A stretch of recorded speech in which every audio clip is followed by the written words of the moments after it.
Hi friends, welcome back to the channel. So I read the first part of the Elon Musk book by Walter Isaacson.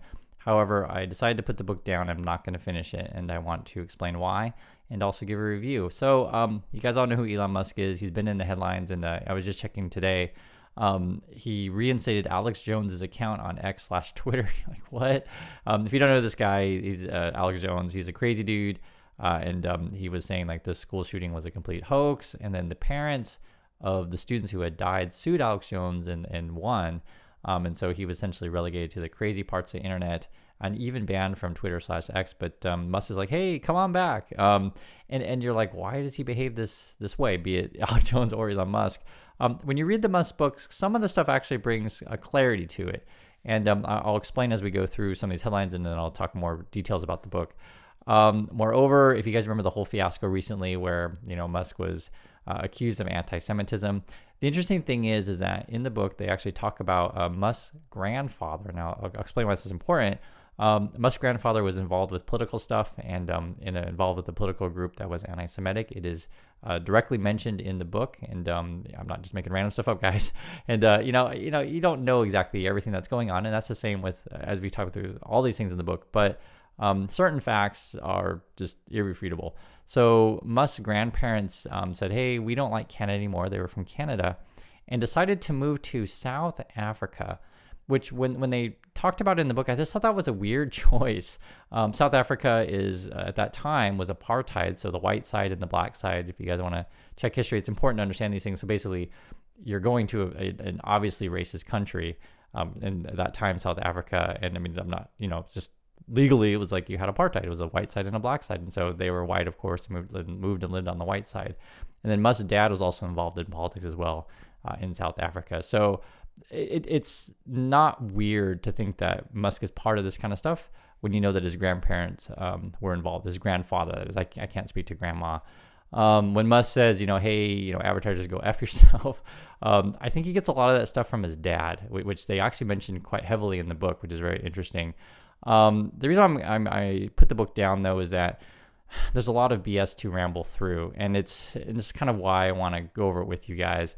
If you look at some of the reviews of the book, this is the headlines. I'm just reading headlines, and it says like fact-checking some dull bits of Elon Musk biography, or here's another one, Elon Musk by Walter Isaacson review, Pillock, genius, or both.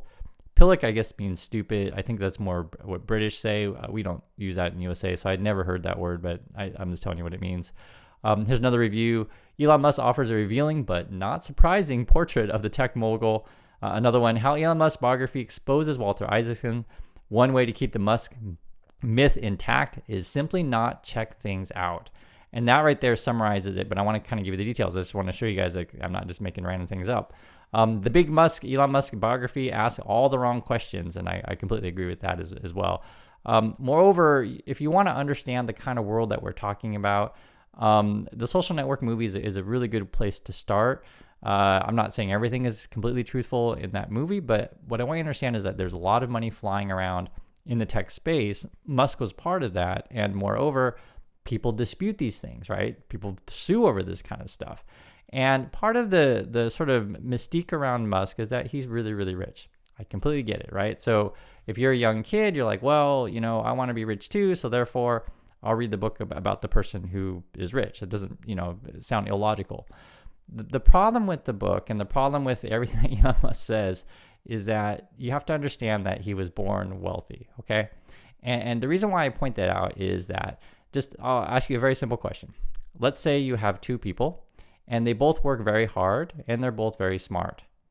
If one person's father gives him $1 million and the other person's father gives him $0, which kid do you think is going to be more wealthy when they grow up? Which one's going to be more successful? It's a simple question, right? Two kids, they both work equally hard.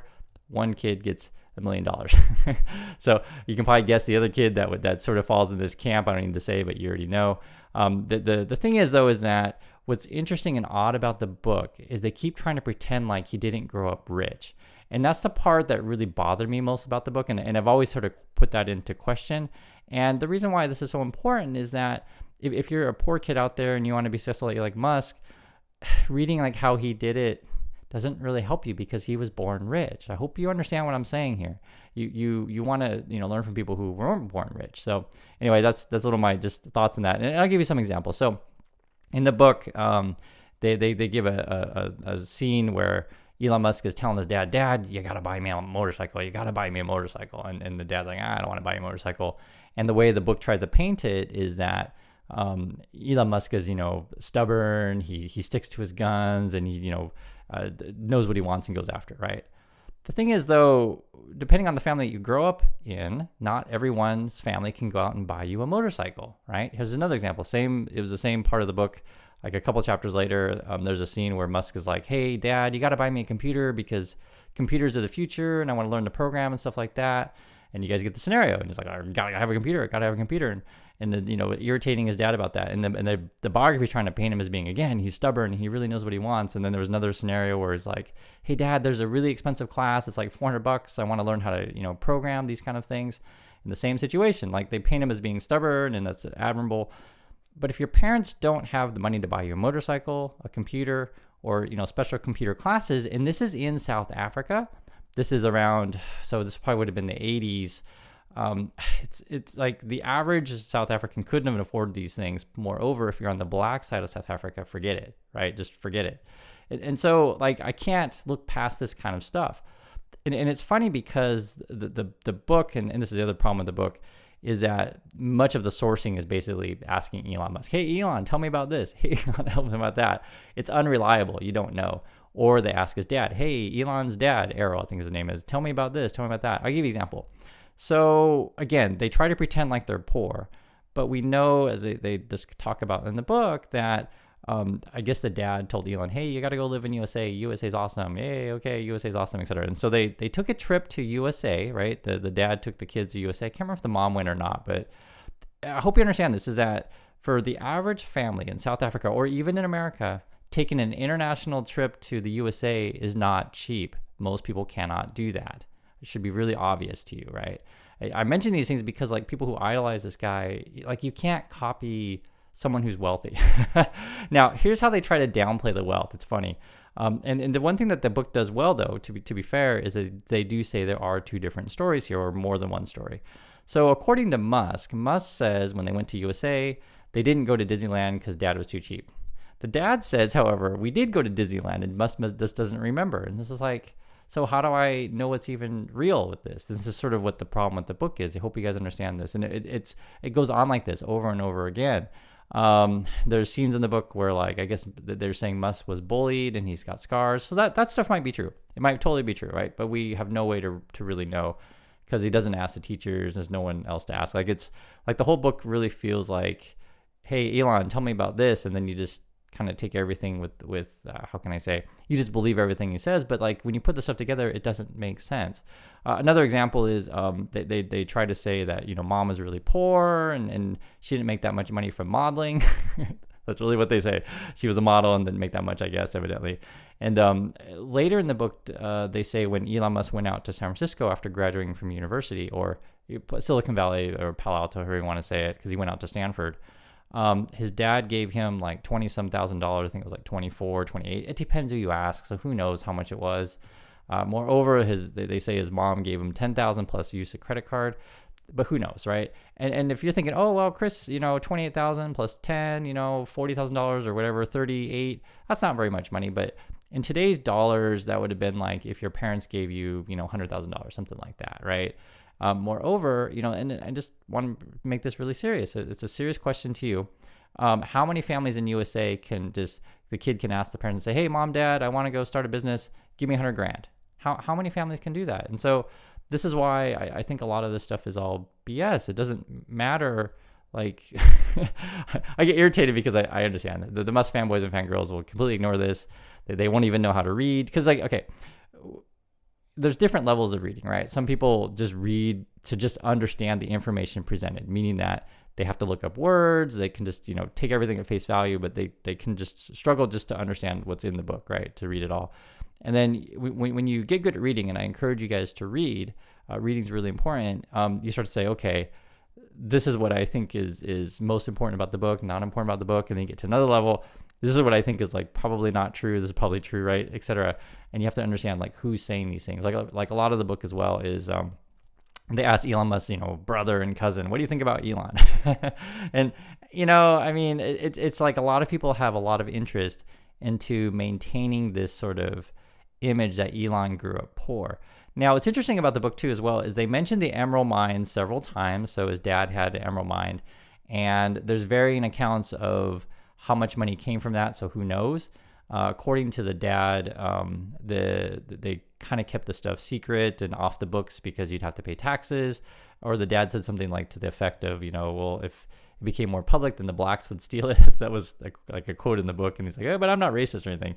And to be fair, that's not necessarily a racist statement in itself. To be fair, however, you just have to understand that Musk was born during apartheid, and if you don't get it, just please look up what apartheid is. Just please look that up. I implore you. And the other thing too that was so weird about the book is it kind of repeatedly stated that Musk's dad was really abusive, which I would guess probably true. And this is sort of why, who knows? We're not there. But I would guess probably true because it's interesting because when you see Musk's behavior today, from what's described in the book, the way his dad behaves or say his grandfather, etc., it kind of fits. It doesn't seem bizarre. Like there's moms like, evidently, at least the way they describe it. And again, we don't know for sure. You just don't know because you just ask them, hey, what do you think? And there's no way to really, how to corroborate or verify stuff. But the mom was like, married the dad, Elon's dad, but then I guess regretted it, but then got pregnant 2 days after their honeymoon. And then there was some weird thing to where like the dad was buying Playboy magazines when they were in Europe. This is on your honeymoon, which is a little bit odd. When you're in your honeymoon, you should just be focusing on your bride. I shouldn't be saying anything crazy to you guys. So that stuff was weird. And then I guess after she got pregnant, after a couple days, and like she just kind of felt trapped. The thing that was odd too is that I guess the parents had separated as according to the book early on.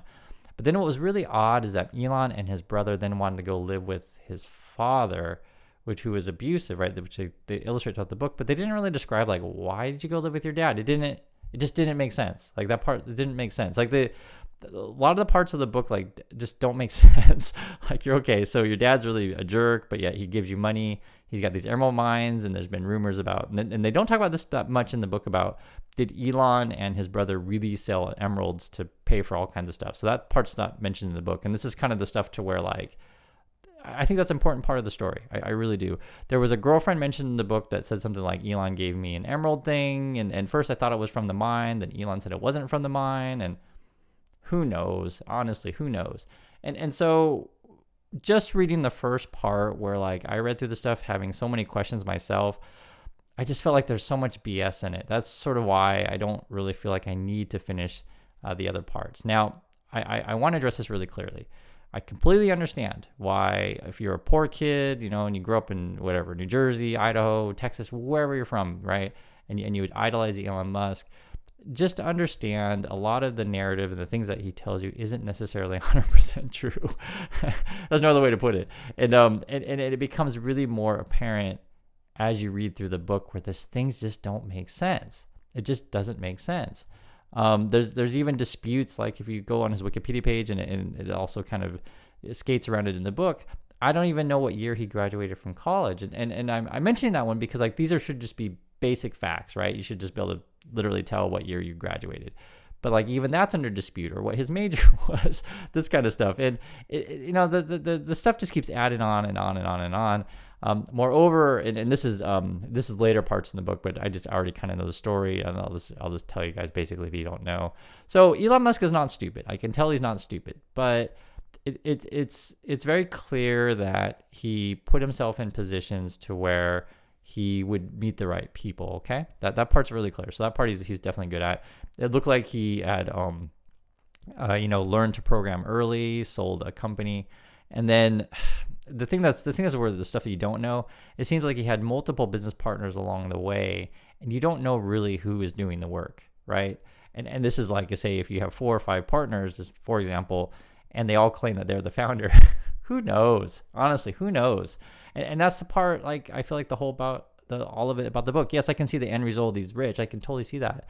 But this kind of stuff, you'll never necessarily know what the truth is, nor will they ever want to tell you, because if it paints him in a bad light, or it makes it seem like that he grew up a rich kid with lots of advantages, it doesn't make him look so great. And so that's what they try to cover up in the book, and it's very obvious as you read through it, to where like just how they talk about money and those kind of things. So anyway, that's my thoughts on the book. For those who already have your mind made up on Elon, this probably doesn't change anything that I say doesn't change anything about it. But I did read through it just out of curiosity. Someone had asked me in the comments, "Hey, Chris, did you look at the thing?" And I was like, "Okay, fine," because I read books. I read all kinds of stuff all the time. And this particular one, I think it's, how can I say, what's the best way to put it? I'll just put it this way. At the end of the day, just understand that there are all kinds of people in this world, and everyone's going to have a different way to make it in the world, okay? And for you as a young person, if you're watching this video, to navigate it, just understand that you need to find your own path. And following someone who's grew up really wealthy is probably not going to be the best path for you to follow, because you can't mimic what they do. Like, you can't just leave your home country and go wherever you want. You can't just start a business and ask your parents for a whole bunch of money. Like, it doesn't help you. So I know that's going to be sad and depressing, and I get it, guys. YouTube is entertainment. It's a bunch of fluff and stuff like that. And I don't know. I get frustrated, because I try my best to help you guys and tell you the truth about how to be successful. And then people say, "Oh, Chris, you're so dumb. What do you know?" And I just say, "Well, check out my book." That's all I can say. And I gave you guys stuff about this stuff, and it's complicated because you can't necessarily follow my path either. I'm just being honest with you. You can't. But you can follow certain strategies and things, because I didn't grow up rich by any stretch. And I went to school. Elon Musk and I went to the same schools about my age. And so when I read through this stuff, like, I know this world really well. And it's like nothing surprised me about the stuff that it said. It's just, if you've never been in these places in this world, if you know nothing about, venture capitalism or tech, or nothing about, Ivy League, these kind of things, you just take everything that, oh, well, everything he says must be true. But yeah, it's hard to believe anything that Elon Musk says or much about this book. So anyway, I hope you guys understand my point of view in these things, and just want to share these thoughts and get it out. And thanks for watching, and I'll catch you next video.